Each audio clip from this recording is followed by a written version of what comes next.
gonna make it. They want me to do something that could make sense. They hate when I keep dreaming I'll be famous, but I don't give a fuck, I'ma keep chasing.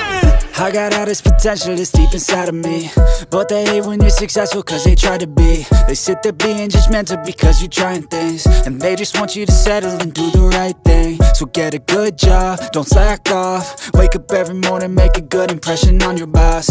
Don't do anything that I wouldn't do, and when you're making money, make sure you don't spend it too soon. Fuck that, I'll do what I wanna do. I got a different path from everyone, and that includes you.